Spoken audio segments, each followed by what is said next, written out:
देखिए, इस समय प्रदेश के लगभग 20 लाख युवा बेरोजगारों के मन में एक सवाल उठ रहा है और वो सवाल है कि सीईटी आखिर कब होगी, किस आधार पर होगी और किन बदलावों के साथ होगी।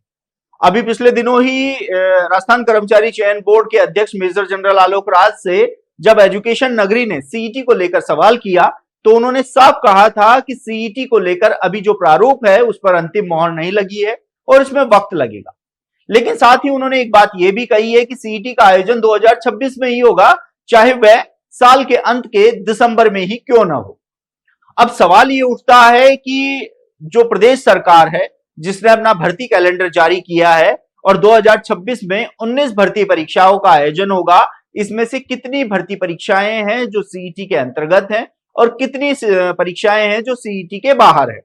2 भर्ती परीक्षाएं तो कंफर्म है कि वह सीईटी के आधार पर, जिसमें कांस्टेबल भर्ती परीक्षा है और वीडियो भर्ती परीक्षा है।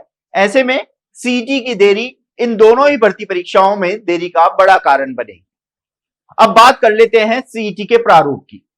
देखिए, सीईटी की अगर बात की जाए तो सीईटी में अभी न्यूनतम अंकों की अनिवार्यता 40% है। एक तो इस पर विचार किया जा रहा है कि क्या इसको 40% रखा जाए या 40% से बढ़ाकर 60% किया जाए। हालांकि कर्मचारी चयन बोर्ड की ओर से सरकार से यह आग्रह किया गया था कि सीईटी जिस उद्देश्य से करवाई जा रही है उस उद्देश्य में वह सफल नहीं हो पा रहे हैं। सीईटी का मतलब था कि चाहे वह स्नातक स्तर हो या सेकेंडरी स्तर हो, ऐसे अभ्यर्थियों का चयन होना जिससे आगामी जो भर्ती परीक्षाएं हैं वे एक पारी में हो पाए। लेकिन सीईटी में बड़ी संख्या में अभ्यर्थियों के पास होने की वजह से अभी भी भर्ती परीक्षाओं को विभिन्न चरणों में पारियों में करवाया जा रहा है, जिससे नॉर्मलाइजेशन का खतरा युवाओं पर जो मंडराता है वह नजर आता है। अब सीईटी में क्या बदलाव किए जाएंगे? देखिए, 40% की अनिवार्यता मुझे लगता नहीं है कि इसको बढ़ाया जाएगा। ये 40% की अनिवार्यता ही जो लागू है वह रह सकती है।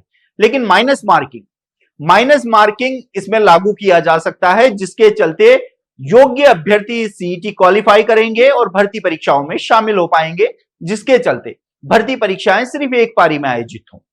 वहीं दूसरी ओर जो सीईटी के प्रमाण पत्र की वैधता थी, उस वैधता को 3 साल करने पर लगभग मोहर लग चुकी है और इस बात का संकेत कर्मचारी चयन बोर्ड के अध्यक्ष मेजर जनरल आलोक राज ने भी दिया है कि अब जो भी सीईटी होगी उसके जो प्रमाण पत्र होगा, जो उसका सर्टिफिकेट होगा, जो स्कोर कार्ड होगा, उसकी वैधता 3 साल होगी और 3 साल में आयोजित होने वाली किसी भी भर्ती परीक्षा में उस स्कोर कार्ड के आधार पर अभ्यर्थी शामिल हो पाएगा।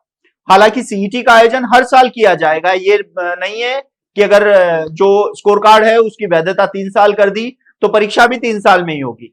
लेकिन सीईटी का आयोजन हर साल होगा, लेकिन इसकी जो स्कोर कार्ड है उसकी वैधता 3 साल रखी जाएगी, यानी कि अभ्यर्थियों को बार बार सीईटी में शामिल होना नहीं पड़ेगा, जिससे संसाधनों और पैसों की भी बचत होगी।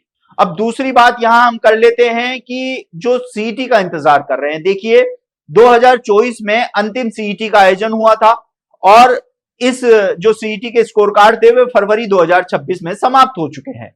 हालांकि जो एलडीसी भर्ती थी 10,644 पदों पर निकाली गई है, इस भर्ती के में किसी भी प्रकार की देरी न हो, इसको देखते हुए कर्मचारी चयन बोर्ड की ओर से जल्द सीईटी के स्कोर कार्ड एक्सपायर होने से ही इस भर्ती के लिए आवेदन ले लिए गए थे। यानी कि जो एलडीसी भर्ती है उसमें सीईटी का कोई अब जो दखल है वह नहीं बचा है, लेकिन आने वाली वीडियो और कांस्टेबल भर्ती ये टलती हुई साफ नजर आ रही है।